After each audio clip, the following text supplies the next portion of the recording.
Okay, I'm going to go ahead and get started. Good afternoon, everyone. Thank you for joining us. I'm excited to discuss and talk about cloud and migrating your server room to the cloud. Before I turn it over to Kelly and Jeremy, I just want to go over how the session will work this afternoon. First, hopefully you have all joined and your microphones are muted at this moment. We would like for you to keep those muted so that we can make sure we keep down any background noise and that everyone can hear. With that, we would ask that any questions you have, please feel free to put those in the chat window. There is an icon at the bottom of the screen that will bring up a window for you to enter the chat. If we are able to answer the question in a moment, we will certainly do that. If not, we will certainly circle back to any questions and make sure that those get answered at the end of the presentation. Also, you are feel free to take notes, but I did want to let you know that we are recording the webinar for your reference, and you'll be able to go back to that as well as the conversation and the slides. We'll be sending that out to you. So feel free to take notes, but know that you have the option of seeing the recording afterwards as well. All right, and with that, I will turn it over to Kelly. Thank you, Stephen. Welcome, everyone. Good afternoon. For those of you that don't know me, I'm Kelly Sinicola. I'm the Executive Vice President over Professional Services here at Frelly. My areas specifically that I cover are colleague, CRM systems, and our security cloud and infrastructure team. With me today, I have my esteemed colleague and co-host, Jeremy Hearn. He's a senior consultant with Frelly on the security cloud and infrastructure team. And today, as Stephen said, we're going to be talking about migrating your server room to the cloud. So we're going to start off with a poll. Do you currently use a cloud services provider? And so the options that we have here are Amazon Web Services, Google Cloud Services, Microsoft Azure, Salesforce, a state cloud system, another cloud provider that you're just considering cloud and not committed to one or the other yet, and committed to on-premise. So I'll just give everyone a couple seconds to respond to that poll.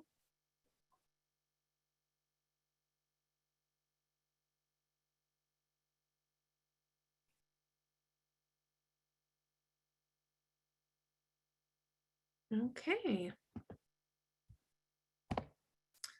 Looks like we have a tie between Salesforce and committed to on-premise, welcome on-premise, and considering cloud as well.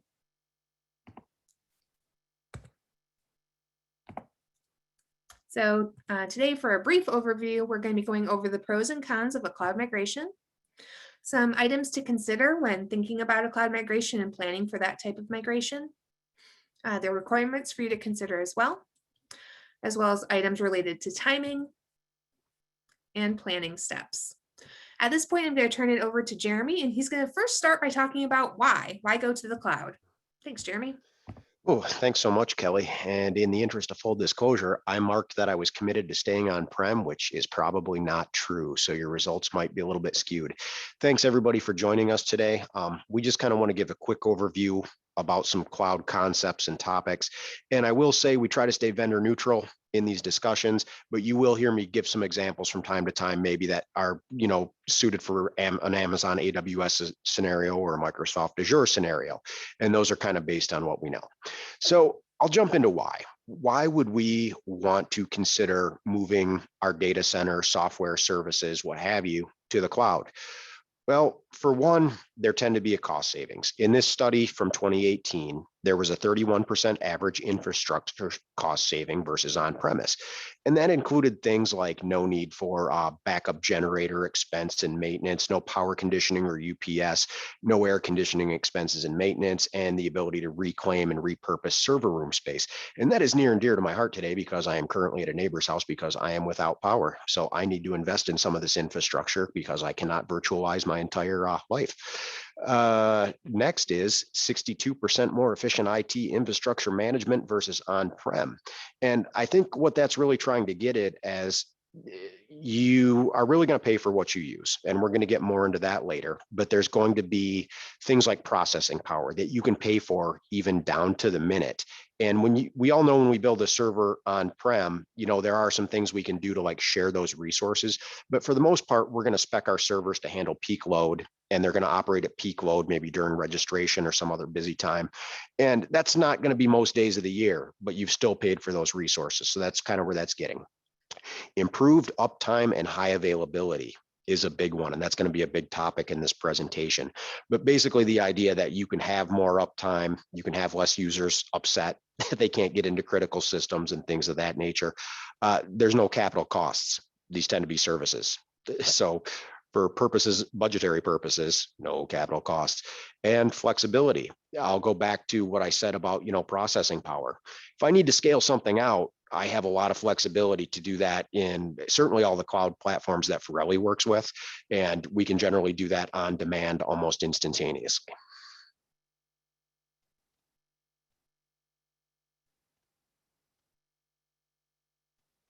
Oh, there we go. So let's talk a minute about what our options are for cloud topologies. And at a basic level, you've got this concept of a public cloud, a private cloud, or maybe a hybrid topology. A public cloud is basically owned and operated by a third-party cloud services provider, and they deliver their computing resources over the internet. We're all familiar probably with Azure and AWS. These are probably the two most well-known examples.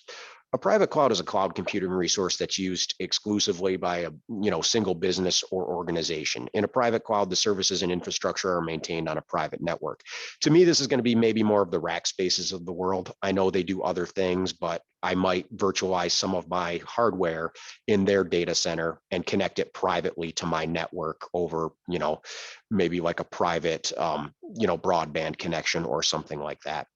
And a hybrid is kind of what you would expect. It combines some of the best of both of these things, and you can mix and match what you need. You might have some services that are exposed publicly over the internet. You might have others that, never see, traversal over the internet kind of thing. So let's go to the next. And cloud services generally fall into three different types of families. And moving left to right on this slide is IaaS, which stands for Infrastructure as a Service. For those of you running, VMware, Hyper-V, things like that, you're familiar with this. You're already doing that level of virtualization. You are no longer on physical servers. You are virtualizing that stuff, and you have the joy of like moving these virtualized servers from bad hosts to healthy hosts and all the benefits that come with it. You've really abstracted that hardware layer and isolated yourself from problems that occur in that hardware layer. The next tier is going to be platform as a service. And I would say a common example of that would be like database hosting. Maybe I don't need an entire SQL server. I just have one database. And we do see that all the time. On-prem, we see people that set up an entire SQL server to house one or two databases. In most cloud hosting providers, you do have an option to say, I just want to host this one database and pay for that usage. And at that tier, typically like developers are going to be interacting with it, things like web applications that you may want to host and not have like IaaS or Apache Tomcat. And the third tier is software as a service. And I'm guessing we're all pretty familiar with that because these are really cloud hosted applications. These tend to be things like Salesforce that are all encompassing. You're not going to touch a whole lot of the underlying configuration of that, maybe like UI and things of that nature. So those are really your three families, three tiers of cloud services. Okay. So a little bit more about those and maybe a few more examples here. As I kind of talked about the IaaS, AWS, Elastic Compute Cloud, the EC2 stuff, excuse me, Microsoft Azure, Google Compute Engine. As we move up to PaaS, we get Heroku, AWS, Elastic Beanstalk, Google App Engine. And at the SaaS level, we see things like Gmail, Trello, Salesforce CRM, EventPro, O365, and Google Docs. And in the higher ed landscape, there's a couple of things that most schools in that list are already using. So you're probably familiar with those as a SaaS. Okay, next.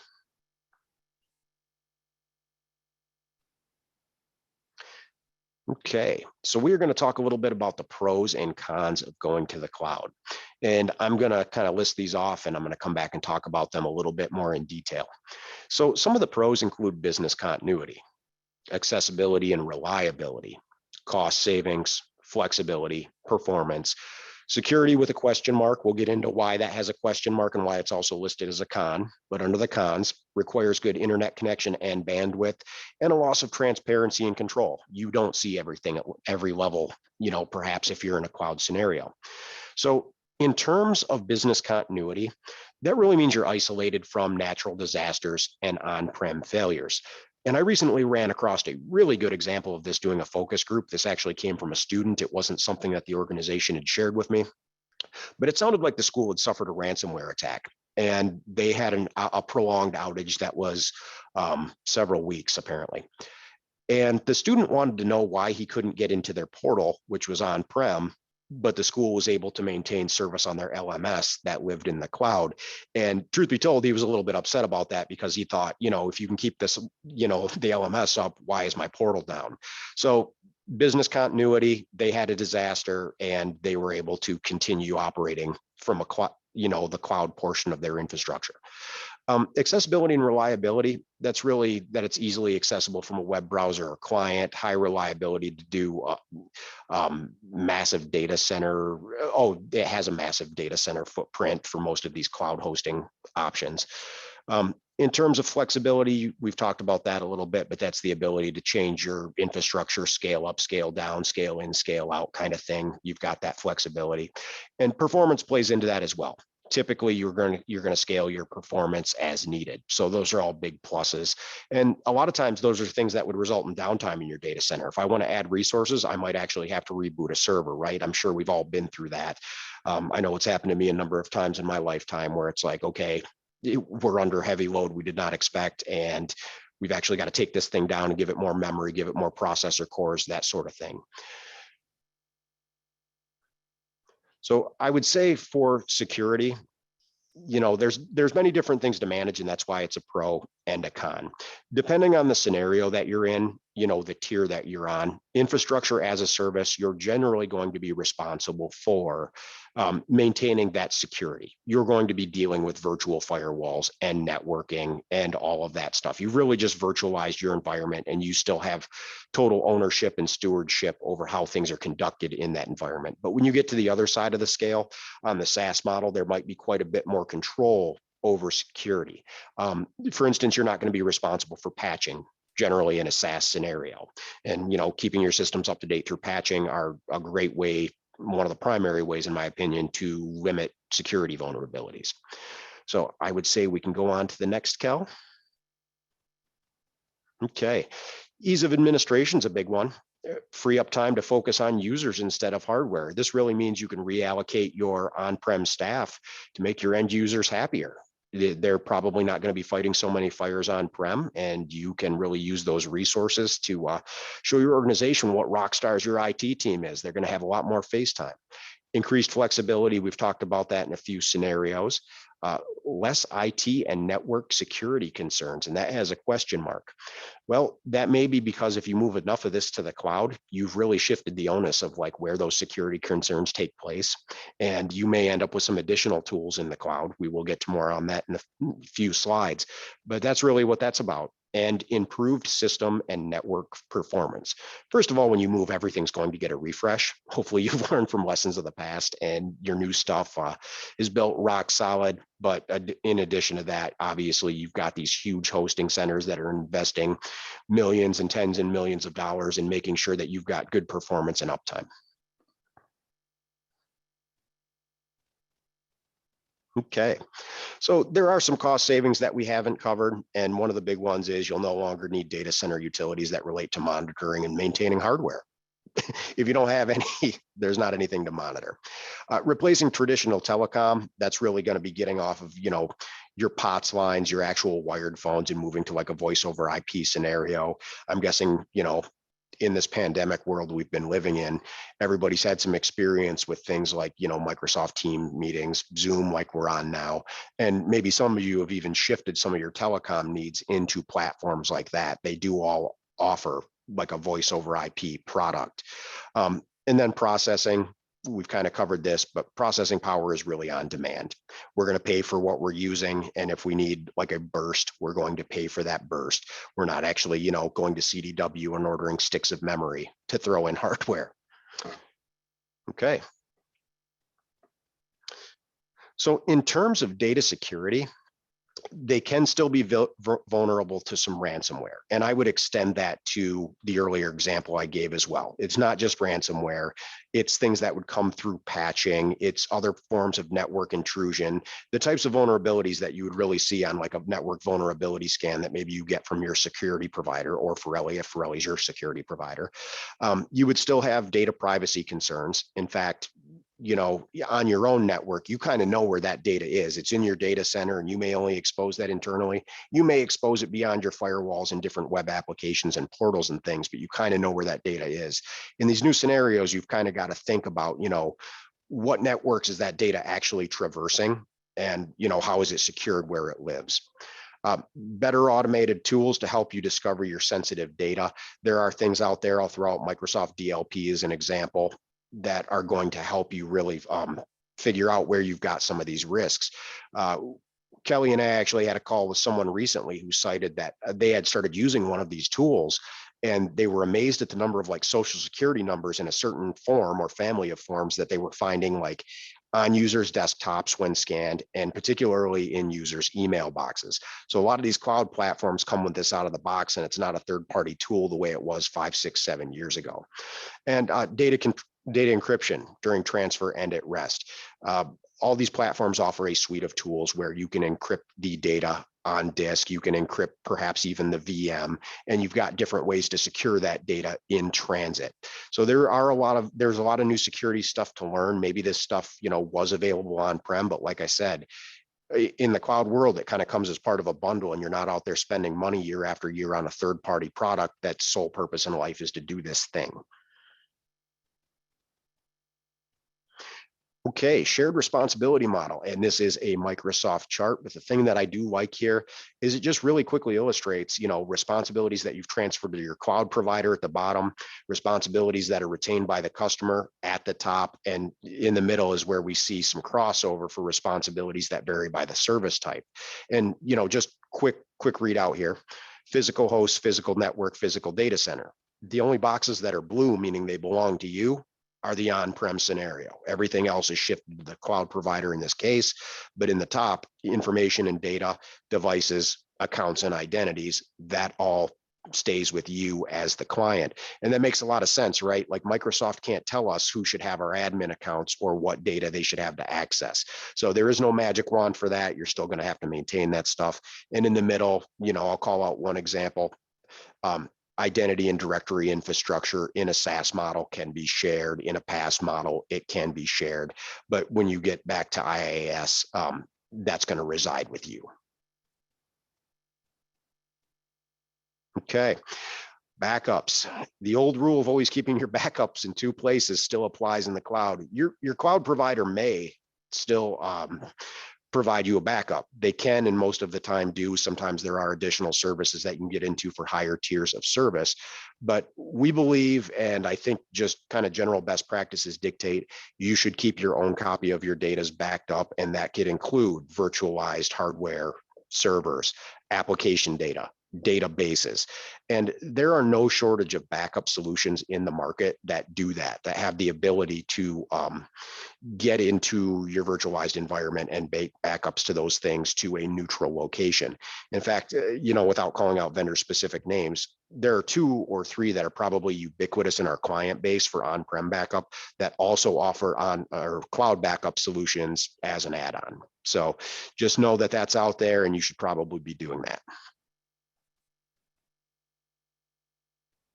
Okay, so we're going to shift gears a little bit and we are going to look beyond your ERP. And the reason that I say that is in Forelli's client base, which is, as you all probably know, is mainly higher ed institutions. There's been a really strong trend to move ERP systems to the cloud first. I mean, it makes a lot of sense. It's your highest priority system. There are cost savings. This seems to be a point in time where a lot of the schools doing it were up for like hardware refreshes and things like that. So they're in there, they're reaping cost benefits. if done right, they're reaping stability benefits and uptime benefits and things like that. But beyond that ERP, there are things you want to look at. There are firewalls, there are routers, there are SANs, there are switches, there's virtual desktop infrastructure and hosts, other on-prem servers. It's basically everything. That bullet point's pretty much encompassing everything.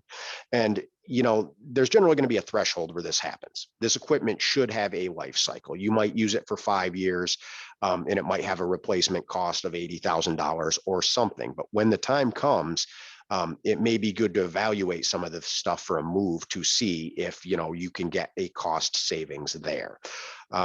Additionally, you're going to be isolated from problems in your data center, electrical problems in your server room. We call out a water main pipe running directly across your server room. We have seen this multiple times in data centers, so it is a real thing. Weak physical security or heavily undocumented cable runs. Once again, those are things that we see. And Forelli has done physical security assessments and gotten very close to entering data centers. That is not a problem that you are going to have in a cloud scenario.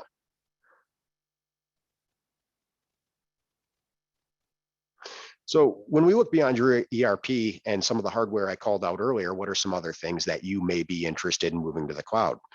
Well, Active Directory is one, and a lot of you are probably already synchronizing to the cloud, especially in a Microsoft world, because that offers the ability to use a greater array of cloud services in their infrastructure. And really all that means is I still have my on-prem Active Directory as the primary. I don't have to give that up, but I am synchronizing those identities to the cloud so I can do things like, for example, in my next bullet point, federated authentication and SSO. In that scenario, I could use Azure single sign-on in lieu of something on-prem like ADFS, and now my users synchronized to the cloud can use that SSO connectivity to my different applications. And speaking of federated authentication and SSO, I will say that the strongest driver that I've seen to move there really is when your on-prem SSO solution gets disconnected from the internet, like for instance, a backhoe comes and digs up your fiber, which happens, your users can't sign into their big SaaS applications like Office 365, and they can't sign into their Google Mail, and they get kind of upset. So when you go back to actually having your identity provider, your single sign-on solution in the cloud, that headache kind of works itself out. They can sever your fiber all they want, but your users are still going to get into some of these critical systems. Another big one we've touched on, data management systems like SQL, Oracle, et cetera. And you'd have the ability there to virtualize a database server, or as we talked about earlier, you could use that mid-tier model. You could use that mid-tier model and just host a single database.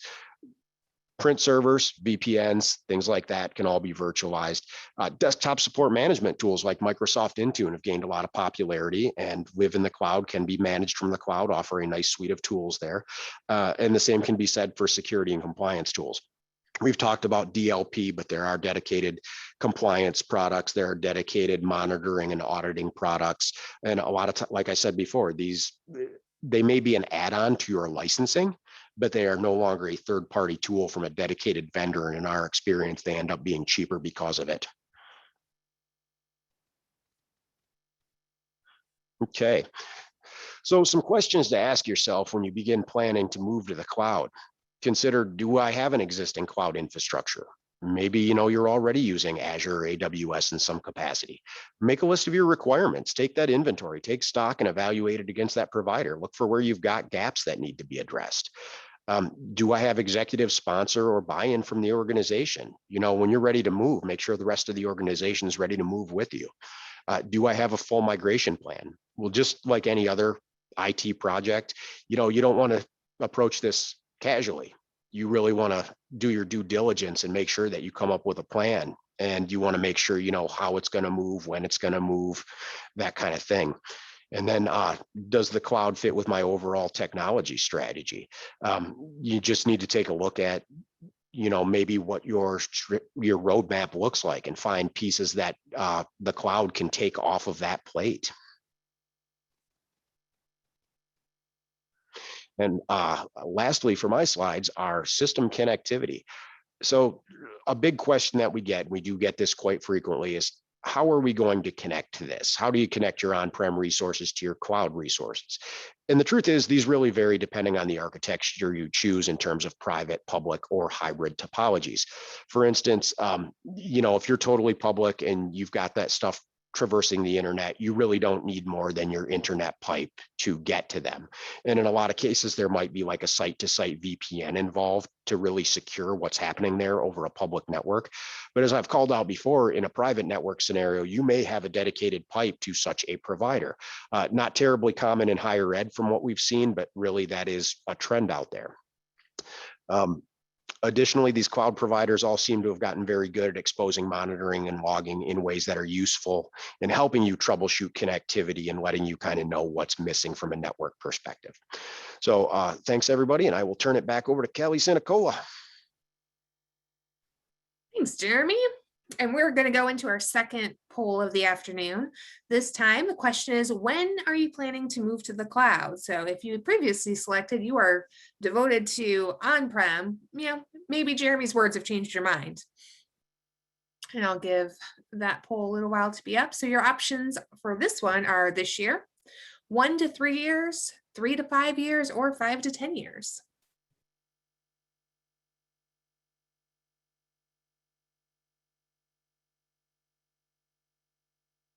Okay.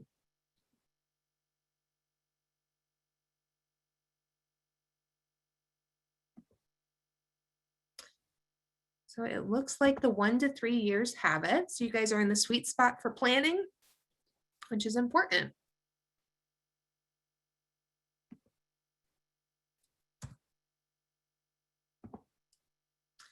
Okay, so the first question you might be asking, especially if you're in that 1 to 3 year time frame, may be how. First things first, you have to think differently. With our on-premise environments, we are always thinking about max capacity. When I'm doing priority registration online, what is my peak utilization going to be so that my servers are beefy enough to handle that type of load? Now, with the serverless technology that Jeremy was referring to, you have to think about actual utilization. And then with the serverless technology, you can tune that up during your times of peak usage and then back down during your times of normal business day-to-day usage. So you aren't paying for that peak capacity, for that maximum capacity every single day. And so that allows you to save some money and also make sure that you have the best system that's available for your users at the times that they need it. Like Jeremy mentioned, that student not being able to get to their portable, being able to get to their LMS. You want to make sure that whatever system they can access is at their best and at zippiest when they get to it. Second, you want to assess your current infrastructure, applications, and goals. As Jeremy mentioned, you want to look at if you have any current cloud partnership set up, if you're already working with a cloud vendor, and then look at your current infrastructure and assess any gaps that would be met, maybe leaning into that other vendor, or if you want to differentiate it a little bit, leaning into another vendor. And make sure that your applications are all cloud ready and what your goals are. Do you want to have a hybrid system? Maybe you just want to stick your toe in and start having a cloud backup solution like Jeremy also mentioned in an earlier slide, and use that to tiptoe into having a cloud environment.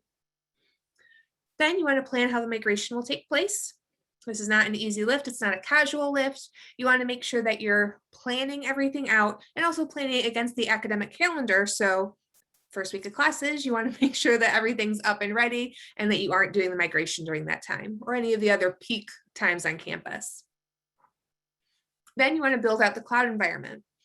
In our experience, if it's an ERP migration to the cloud, we'll do that build over a couple weeks.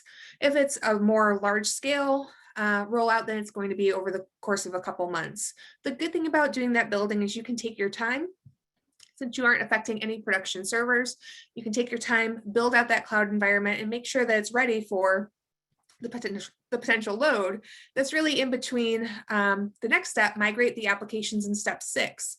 So when you migrate the applications up, you want to make sure that you time that so you know how much time for your production load, and make sure that then after that step, you have the testing step where you're working with your user community, you've already had buy-in, you have an executive sponsor, the whole community and campus is ready for that cultural shift of going to the cloud, and then they're going to test out those applications that have been migrated to the cloud environment. It's really important during this testing scenario that you don't erode the user's trust in the brand new cloud environment. As we all know from working in IT, sometimes, especially on the functional end user side, if they start to run into problems as soon as they start testing, it can start to erode the trust and faith that they have in the new system. So you want to make sure you have a lot of extra capacity during that time to make sure they can get their needs met. Then you want to optimize the cloud environment for the organization's goals that you identified in step 2. And that's important because you're going to be tuning the system, especially during that testing period. And as you're trying to test out for full load, testing out priority reg, and you want to make sure that that cloud environment is optimized for everybody and for how they are choosing to use that system. One way that I found that's useful is to make sure everyone knows about real world cloud solutions that they may already be using. Things such as Windows virtual desktops or Amazon AppStream. We set up a lot of these during, especially the beginning phases of the pandemic, for remote learning and employees. Windows virtual desktops are really come in handy for things that is like software packages that are cost prohibitive to run against maybe an entire lab. And if you set up a Windows virtual desktop, you can have multiple people access that as they need it, instead of just having it sitting in a lab and maybe not being utilized. Then things like the ubiquitous Zoom meeting like we're on right now, and we're all on now for hours at a time in a day. Microsoft Teams, Zoom, Amazon Connect, and Google Meet are all different real world cloud solutions that we use now for synchronous learning, meetings, phone, as Jeremy mentioned earlier. And so those are things that we're all used to. And we all feel the impact too when something like Microsoft Teams has a struggle like it did a couple weeks ago, and we all couldn't access the service that we rely on so much. Then we did a webinar last year with Carol Thomas and myself on things like Microsoft Forms, Work.com, and Google Forms that people were using to collect and store data for health questionnaires during the pandemic as we work out return to work scenarios on our campuses and for our students. Then one of our favorites here at Furley anyway is Power BI, Google Data Studio, and Tableau for performance reporting and dashboarding. Power BI, some folks still use it as an on-prem solution, but it's also available as a cloud solution as well. Office 365 and Google Docs for team collaboration. I know lots of students that use those, especially in group work projects. Moodle Rooms and Blackboard for learning management systems. In Jeremy's example, the LMS was up because it was cloud hosted, but the portal was not. And then Salesforce and Microsoft Dynamics Power Platform for CRM and workflow solutions. Salesforce is a very large scale cloud solution, many users, and we certainly feel the impact too when that has an outage. So some cloud tips to consider, especially in that 1 to 3 year time frame. First things first, you want to monitor daily costs when adding new services. And this was something that we really felt at Forelli when we first started rolling out our different cloud options that we use here. We were thinking towards max capacity. We were not thinking towards what we needed on a daily basis. And so we were overpaying for those services based on just what we thought we needed. So we started monitoring those things daily in the beginning. It's not something we monitor daily anymore, but we were able to use that serverless technology to ratchet those services down so we aren't paying the high cost that we need on a high load time.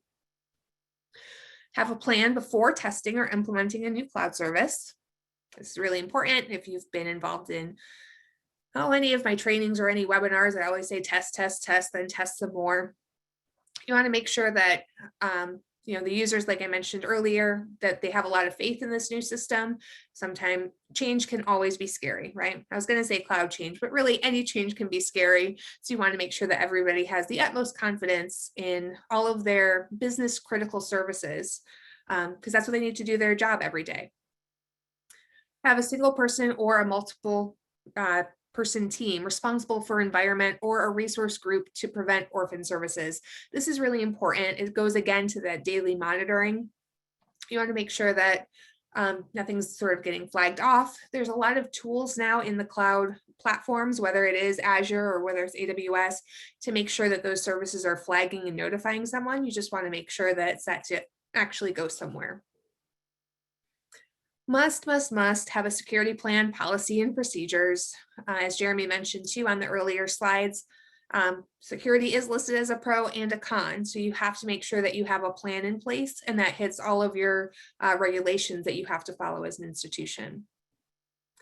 Organizational change management isn't always that familiar in higher education, but it's really important as you're entering this new phase into the cloud migration that you have change controls procedures and clear roles and responsibilities on who's administering this environment. You also want to monitor for service updates and new services that can improve performance, increase security, or reduce costs. As we've been working in the cloud for the past few years, we've noticed that updates come fast and furious, even more often than a Lucy and colleague update.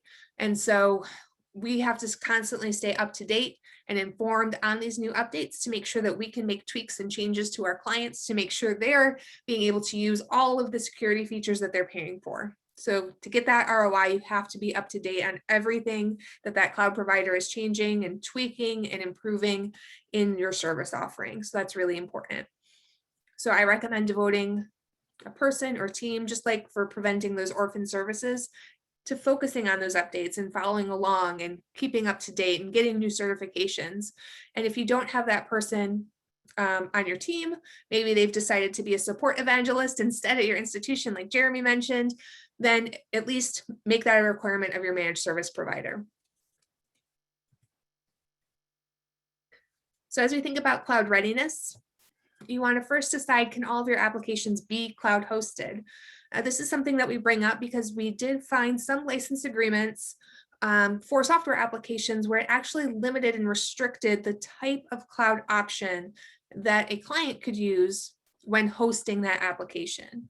So it's a good opportunity to have your legal team or your IT leadership go through with a red pen into all those license agreements, software agreements, maintenance agreements, and make sure that there isn't anything restricting you or leading you into a certain direction, because that will affect your ultimate cloud migration plan. For some, we saw some notations that could only be hosted on a vendor-owned cloud. For some, they had specific vendor recommendations. So just something to take a red pen to. Also very, very, very important to look at if you're making any contract renewals. It's something that's getting sort of snuck into those agreements. So you want to make sure you're looking out for that. What are your storage requirements? Make sure you have enough space. It's easy, like we mentioned, to sort of tune that up or tune that down, but you want to make sure that you're starting with a really solid infrastructure so that your team, again, has the utmost confidence in that migration. And then what are your integration requirements? So it's really good in that plan to map out all of your external systems that you need to integrate with and make sure that you have a plan of integrating to those. Jeremy mentioned SSO providers. Make sure that your LMS can connect to the same SSO provider that you're going to be using for your other applications. Then another important thing to analyze is what are your security requirements? So we have certain state requirements that we have to abide by, federal requirements, local requirements. As higher education institutions that accept federal financial aid, they have some Department of Ed requirements that we have to abide by. So make sure you have all of those outlined and in your security plan so that you can continue to audit your cloud system against what your security requirements are. Again, security is in that pro and con column, so you want to make sure that you're taking an active part in managing the security of your system. Same as if it were on-prem. Then is your organization ready for this level of change? Do you have a lot of changes going on already? We have multiple institutions that are going through all sorts of different changes right now. So you want to make sure that your organization is ready to adopt this change.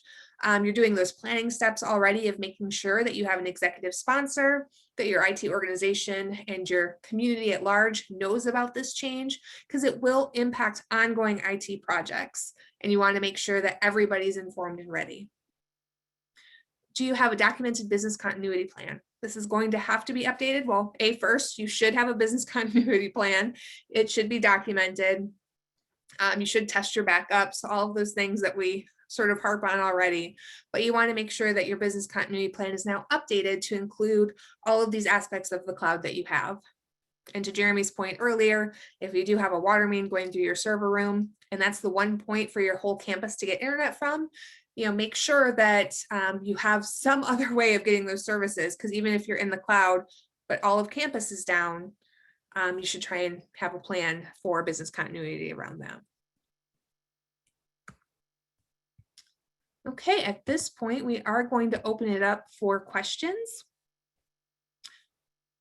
I have one question directed to me. Do you have any pros and cons regarding moving colleague to SAS? So I'm going to go back. Everyone close your eyes. Don't need to get anybody dizzy.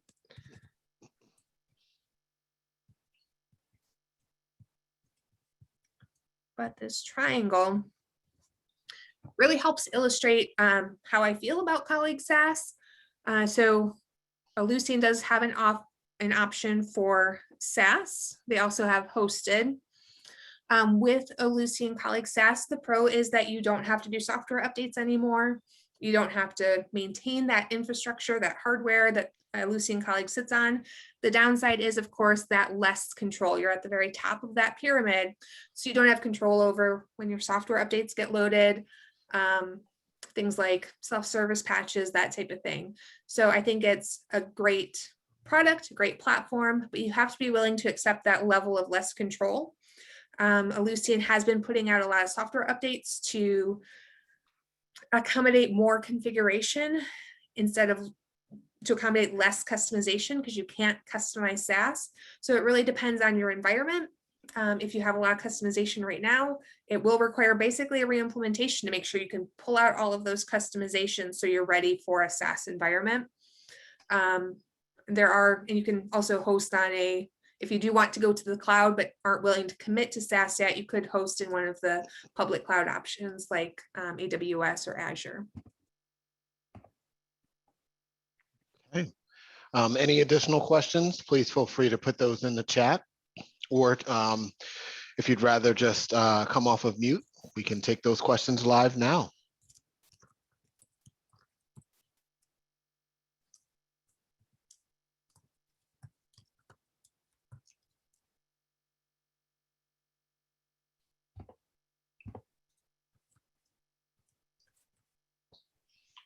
All right, well, good job, Jeremy and Kelly. Seems like you answered most of the questions during the presentation.